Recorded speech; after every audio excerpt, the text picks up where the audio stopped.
My limiting belief cost me $25,000 and my dream house. And it did that because when I was in the police department, I was a fairly freshly minted police officer. I had 3 years on the job. The sergeant's test comes up, and I have to either apply for it or not apply for it. There's an application period. And I chose not to apply for it. I did that. I made that decision because I was thinking to myself, I'm too young. Who am I to tell people what to do? And I only have 3 years of experience. Like, I don't have enough time on the job to be a boss. Carry that now over into the fire department. Now the fire department comes along. And in the fire department, the same thing happened to me. I was a freshly minted fireman, and the lieutenant's exam comes up. And those limiting beliefs flood back into me. Those limiting beliefs of, I don't have enough experience. Who am I to lead people?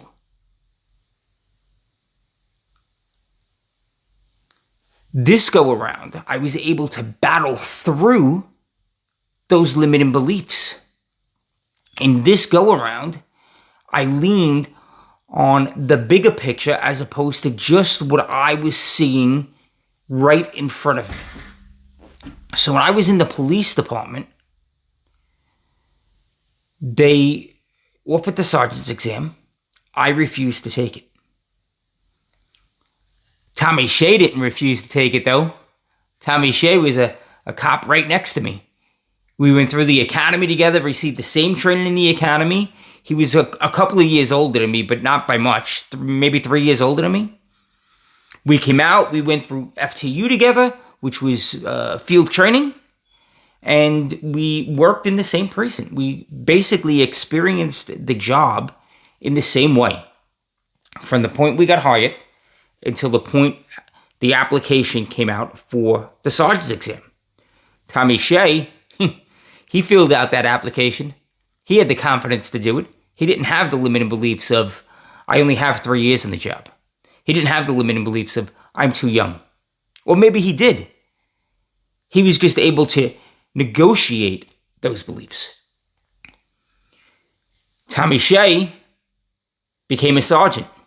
I stayed a police officer. The next exam cycle comes up now, and now I have about 5 years on the job. And those same limiting beliefs stalled me once again. The belief of, who am I to lead people? I don't have enough experience. Tommy Shea's now taking the lieutenant's exam. And now Tommy becomes a lieutenant. I stay a police officer. Those limiting beliefs like an anchor around my neck. But the third time's the charm. The third time, Tommy Shea takes the captain's exam. He becomes a captain. But I now am able to fight through that limiting belief of, I don't have enough experience. Now I have, it's probably 7 or 8 years on the job. And I take the sergeant's exam, and I pass the sergeant's exam, and now I'm on the sergeant's list. After you pass the exam, they give you a numeric order of where you rank on the list. And then as they need sergeants, they go to that list, they hire in numeric order from 1 down to the end of the list, and the list ends whenever it ends. So just because you make it to the list doesn't mean you're going to get promoted, but at least now I'm on the list. But what changed for me to take that sergeant's exam? In that moment, it was, I have enough experience. I was at like that 8-9 year mark, somewhere around there. I had enough experience. I couldn't use that limiting belief anymore. And quite frankly, I just got sick and tired of the political atmosphere of the job. Being a police officer was absolutely awesome. One of the best jobs in the world. I think the only job that outranks being a police officer is being a fireman, and we're going to talk about that in a second. Political atmosphere was, there really is a quota in the police department. Every night I came in and the boss would ask me, how many summonses did you write today? They didn't care that I was in the top 3. So there was about 140, 150 police officers that worked in the precinct. I was always in the top 3 to 5 with arrest, which to me was what a police officer was about. It was about law and order. The summonses was about money for the city. Well, we would come in at the end of our tour, and they would want to know how many summonses we wrote. They didn't care about how many runs we went on. They didn't care about the wife that I walked home from the subway because she was feeling a little uneasy. They didn't care about the store owner I sat in front of when the kids got out of school and they came out of the subway and they would cause a ruckus in front of the storefront and it made the store owner uneasy. They didn't care that I would park my patrol car there and make that store owner feel a little bit more secure. They only cared about summonses. So when it was my turn to take that exam, I used that energy. I was kind of pissed off at the system, and I was going to become a boss, and I was going to do it differently. I was going to be a boss for the men, not for the city. Now let's fast forward to the fire department, because the same thing happened to me in the fire department. I ended up going from the police department to the fire department. I was on the sergeant's list, and just before I got promoted, before they called me up to sergeant, like literally like days, because I have the order that they actually promoted me after I left the job. I had left the job, and the order came out that said you're being promoted. That's how close it was. But I went to the fire department. And when I went to the fire department, the same opportunity opened up to me. I was able and eligible to take the lieutenant's exam. The same thoughts popped into my mind. I'm not capable of leading these men. I don't have any experience.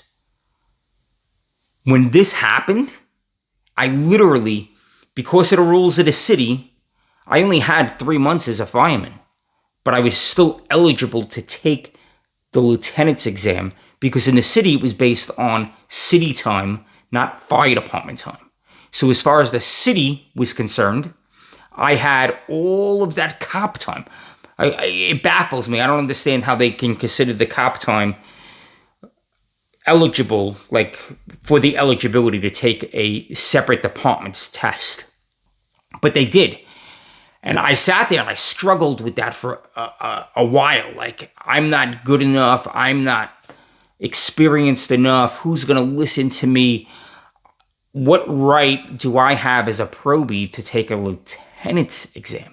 It was almost like I was skipping the rank of fireman. And I was there was a lot of conflict going on inside of me. And the way I fought through that was I seeked out counsel from guys that were already bosses. I thought about the time I spent in the police department. I thought about how I could actually add value. And I decided to take the exam, and I passed the exam, and I eventually became a lieutenant. And then that led to limiting beliefs again, because now I'm a lieutenant, and I only have 2.5 years maybe on the job, on the actual fire department job. And now I'm leading men? This is crazy in my mind. But what did I do so that I would be able to perform in that arena? I asked myself a couple of questions. And I didn't realize that I was doing this back then. But the combination of my experience of going through that and now how I tie it into mindset, I realized that I asked myself these questions.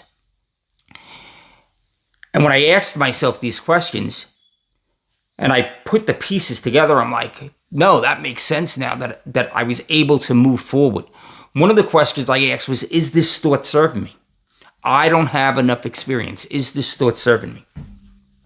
I went back to, no, well, obviously the thought's not serving me because it didn't make me feel, every time I thought that I didn't have enough experience, I felt like it just didn't make me feel right. Like I was like, it made me frustrated and angry, and I just didn't feel good about that thought. And if it wasn't making me feel good, then it must not be serving me. I don't have enough experience. I went back to my PD days and Tommy Shea. Tommy Shea was my inspiration because Tommy Shea took that sergeant's exam when I didn't. And we had the same amount of time, same experience. We were basically even, but he took the sergeant's exam. He got promoted to sergeant. He was able to go out and buy his dream house. He went on to build a bigger, better career. He took the lieutenant's exam. He took the captain's exam, all while I was still a police officer. So I had actual proof that I was able to conduct myself. The second thing I went back to was I did have some experience. I was a volley. I was a lieutenant in the volunteer fire department. I was a captain in the volunteer fire department. New York City does have volunteer fire departments. And though it's not the same, I still had that experience of being the individual that was responsible. The other question I asked myself was, will this belief create the life I desired? Like, I desired a much more robust life. I desired to spend more time with my family. With the belief of I don't have enough experience, would that belief allow me to create the life I desired? The answer was an astounding no. What belief would allow me to create that life? Well, one of the beliefs is I'm capable of being a lieutenant. That was portrayed through me as I looked over my life. I can lead men. I'm up for the responsibility. I've done it to a lesser degree. I've done it in the past. So I was able to do this. I was able to make that transition. One of the biggest things I did when I was that fireman and I was battling with whether I should take the exam or not, one of the biggest catalysts was I looked back and I felt regret because I didn't take the sergeant's exam. I felt big regret because I didn't take that sergeant's exam. That was one catalyst. The other catalyst was I was really focused on the amount of experience I had. I didn't have any experience in the FDNY being a fireman. Who in their right mind would think they could be a lieutenant?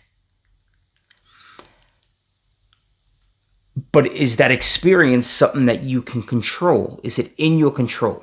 The experience, through my perspective, was in my control. How is it in my control? Because you're going to say, well, how is experience in your control? You have to go through a certain amount of time on the job before you get experience. I can accelerate that experience.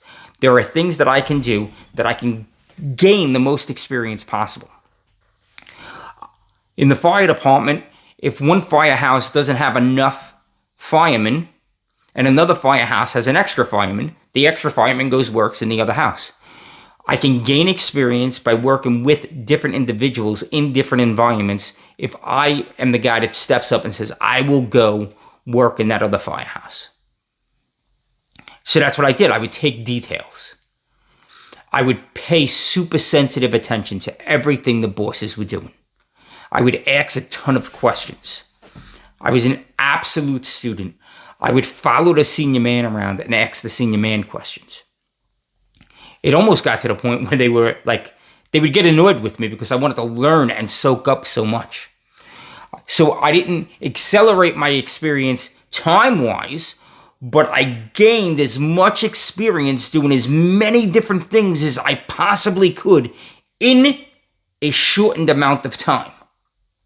By working in different firehouses, by always stepping up and taking on the task. It didn't matter what that task was. Something needed to be cleaned, I was the guy. Something needed to be done, I was the guy, because I wanted that experience. And through that experience, I built confidence in, okay, I'm going to be able to work my way through this. The other thing I did was I petitioned to go to a busy section of the city. When I got promoted, I went to a busy section of the city. I went to the South Bronx. And even though it was a little tense, right? Because who's this new guy with very limited amount of time on the job? I was in an environment that was going to support me. I was in an environment where I was going to accelerate my learning because I was able to see a whole bunch of different things. When I was in fireman, I transferred to a different house. I was in predominantly a PD house, a private dwelling house, not police department, but private dwellings. So your typical regular single family house. That's what I serviced when I was first appointed to the fire department. In accelerating my experience, I asked to be transferred to a firehouse that had a whole bunch of stuff. They had Amtrak, they had subways, they had high-rises, they had brownstones.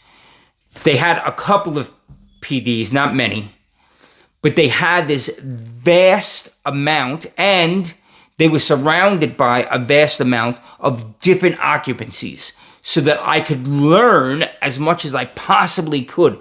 I accelerated that experience. I did everything in my control to go out there and really learn the job. Is the belief accurate? Is the belief accurate that I don't have enough experience? You could say it was, because I only had 3 months on the job when I took the exam, 3 years on the job, 2.5, 3 years when I was actually promoted. So you could say that the belief of not having enough experience is accurate, but I had the control to accelerate that experience. Not only did I have the control to accelerate the experience, but another way I attacked that belief was through Tommy Shea. Tommy Shea was able to go all the way, I think he retired as an inspector, but when I was in the police department, he went all the way to captain, and I was still waiting for the experience to come. That doesn't make sense. So these are the ways that I pushed through those limiting beliefs. I thought about, is that thought serving me? And if it's not serving me, then what thought will? How can I change the story I'm telling myself? What behaviors do I have to take on so that I could step into my new story? My new story was, I'm going to become a lieutenant. Well, what behaviors can I take right now so that when I step into being a lieutenant, I'm as prepared as I possibly can be? Reading the books. I went to my captain and I asked him, like, should I study? He said, yeah, you should study. You should take advantage of it. You'll be okay. That's a story I'm going to tell. I'm going to tell a story about investing in people. I'm going to tell a story about when my captain invested in me. And he really did a lot of work with me so that when I stepped into that role of lieutenant, I'd be as prepared as I possibly could be. I'd be able to take care of the men. So what belief is holding you back? And really scrutinizing that belief, asking yourself, is that belief serving you? Is the thought serving you? Is the belief accurate? Is it within my control? I could have a belief that the world is going to shit in a handbag, like my mom used to say, right? It's just completely collapsing. Well, I can't control what the economy does. I can't control who gets voted into office. So those things that I can't control, I'm just gonna let go of. I'm not gonna let them drag me down. What I am gonna do is I'm gonna control what I can control. I can control how much knowledge I build in a short amount of time by accelerating that. By working every possible tour I can work. So working overtime.